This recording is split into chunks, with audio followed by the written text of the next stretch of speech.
first, you want to start with a whole clean chicken.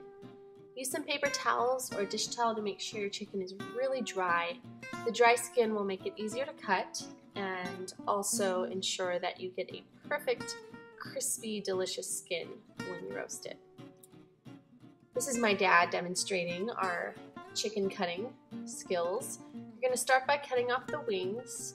Wiggle your knife a little bit. Make sure that you get in between the joint, kind of like the chicken's shoulder, between the wing and the body.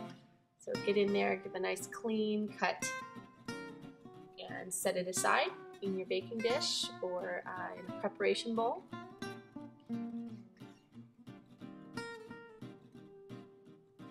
Next, we're going to slice the thigh and the drumstick away from the backbone. So it's actually mostly separate.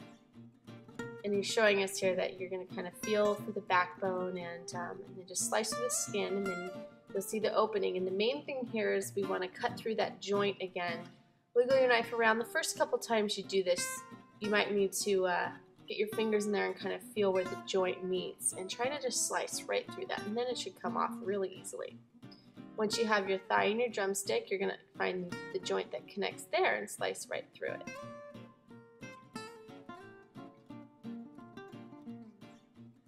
We'll do the same thing on the other side. Just give a nice little slit, pull.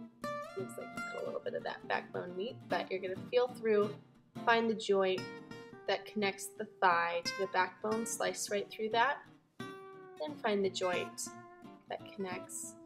Should be a clean cut, and as you do this more, you'll get used to finding those clean spots to just slice right through, disconnecting, the tendons or whatever it is that connects.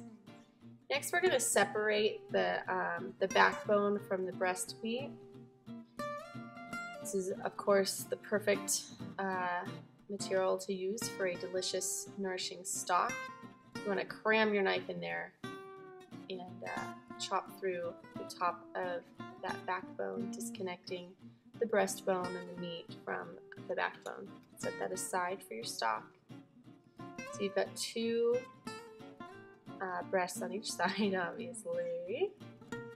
We like to get a couple extra pieces in there, so we chop the top half off. You're going to just cut through that breastbone. You're going to cut through the bone, but it's a pretty soft bone.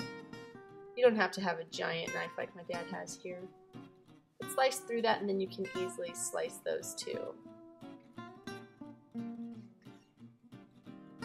And set those aside.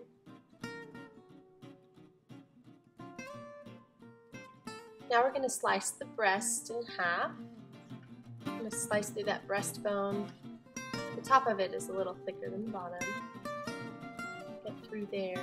In case you were wondering, the chicken tenders are underneath the breast meat, close to the bone.